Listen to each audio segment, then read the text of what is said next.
তাআলা বলেন ফাআকিমুস সালাতা ওয়া আতুস যাকাতা ওয়া'তাসিমু বিল্লাহ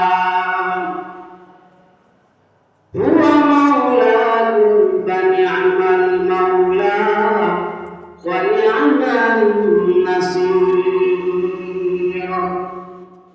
আল্লাহ রাব্বুল আলামিন বলেন, তিনটা কাজ যদি কোনো মুমিন বান্দা বান্দি করতে পারে,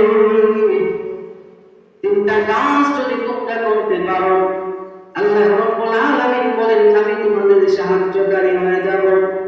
তিনটা কাজ যদি তোমরা করতে পারো, আমি আল্লাহ রাব্বুল আলামিন দুনিয়াতেই তোমাদের অভিভাবক হয়ে যাব। আল্লাহু আকবার। আল্লাহ তাআলা বলেন তিন নাম্বার কাজে এক নাম্বার কাজ হলো আল্লাহ রাব্বুল আলামিন বলেন ফাকিমুস সালাত, বান্দা নামাজ কায়েম করা। বলেন এক নাম্বার কাজ কি? আলোচনা বলেন এক নাম্বার কাজ কি? আল্লাহ তাআলা বলেন তিন নাম্বার কাজের মধ্যে এক নাম্বার কাজ হলো বান্দা নামাজ কায়েম করা। নামাজ কায়েম করা এক জিনিস, আর নামাজ পড়া হলো আরেক জিনিস। আল্লাহ রাব্বুল আলামিন বলেন নামাজ কায়েম করা, নামাজ কায়েম করার অর্থ হলো বান্দা তুমি একা একা নামাজ পড়লে হবে না, বান্দা তোমার পরিবারের সকল সদস্যকে নামাজের আদেশ করতে হবে। এক নম্বরে তোমার ছেলে, তোমার মেয়ে, তোমার স্ত্রী, তোমার পরিবারের সকল সদস্যকে যখন নামাজের আদেশ করবা, নামাজের আদেশ করার পর বান্দা তুমি যখন তাদেরকে নিয়ে নামাজ পড়বা, এটাকে বলে নামাজ কায়েম করা। আল্লাহ রাব্বুল আলামিন নামাজ কায়েম করার কথা বলেছেন। বর্তমান আয়াতে আল্লাহ রাব্বুল আলামিন বলেন ইয়া আইয়ুহাল্লাযীনা আমানু কু আনফুসাকুম ওয়া আহলিকুম নার।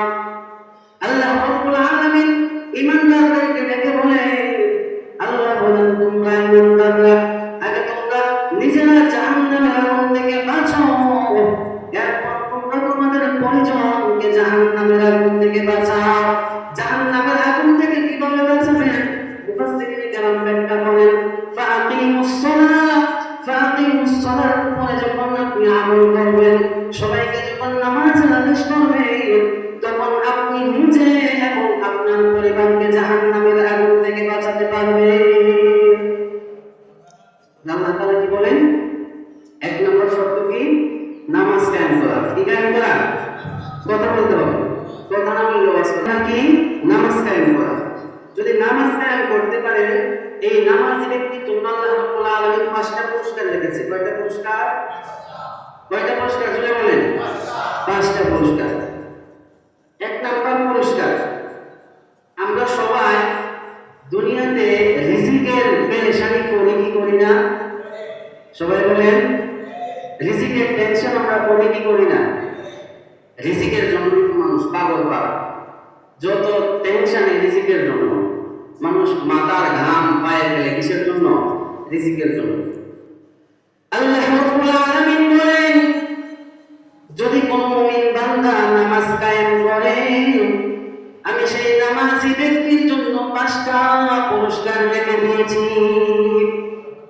5 নাম্বার পুরস্কারের মধ্যে সর্বপ্রথম পুরস্কার হলো আল্লাহ রাব্বুল আলামিন বলে বান্দা দুনিয়াতে মানুষ আসার পর মানুষ রিজিকের জন্য পাগল পারা হয়ে যায়, মানুষ রিজিকের জন্য দৌড়ায়, রিজিকের জন্য মানুষ মাথার ঘাম পায়ে ফেলে দেয়, রিজিকের টেনশনে তার সারা জীবন কেটে যায়। আল্লাহ বলেন ওই মুমিন বান্দা, যেই বান্দা নামাজের পাবন্দি করলো, যেই বান্দা নামাজ আদায় করলো, এই বান্দার প্রথম পুরস্কার হিসাবে আমি দান করব, এই বান্দার জীবনের যত রিজিকের অভাব পড়বে এই বান্দা পড়বে, আমি আল্লাহ রাব্বুল আলামিন তার রিজিকের পেরেশানি দূর করে দিব। আল্লাহু আকবার। তাহলে প্রথম কি? আল্লাহ রাব্বুল আলামিন রিজিকের যে একটা পেরেশানি আছে এই পেরেশানি দূর করে দিবে। কি কাজ করলে? কথা বলেন, নামাজ পড়া। তাহলে এই নামাজি ব্যক্তির প্রথম পুরস্কারটা কি? রিজিক আল্লাহ তাআলা কি করে দিবেন? ব্যবস্থা করে দিবেন। আল্লাহ রাব্বুল আলামিন 2 নম্বরে যে পুরস্কারটা নামাজি ব্যক্তির জন্য আল্লাহ বলেন মানুষ সৃষ্টি হয়েছে, প্রত্যেকটা মানুষ সৃষ্টি, যে প্রত্যেকটা সৃষ্টিকুল দুনিয়াতে এসেছে, মানুষ এসেছে, আবার মানুষ মৃত্যুবরণ করবে কি করবে না? কথা বলেন, আমাদের আবার মৃত্যুবরণ করা লাগবে না? আমরা এখন জীবিত আছি, আমরা কতদিন বাঁচবো আমরা জানি, মৃত্যুবরণ করবো না?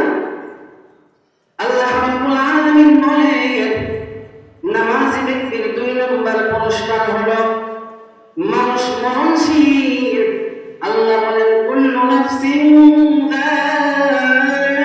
যায়িকাতুল মাউত, প্রত্যেক প্রাণীকে মৃত্যুর স্বাদ বরণ করা লাগবে কি লাগবে না?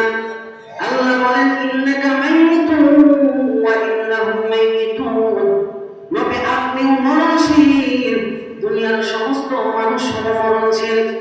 বলেন তো মানুষ মরে যাওয়ার পর সর্বপ্রথম তার ঘাঁটি কোন জায়গা? কথা বলেন, মানুষ মরে যাওয়ার পর তাকে কোন জায়গায় রাখা হয়?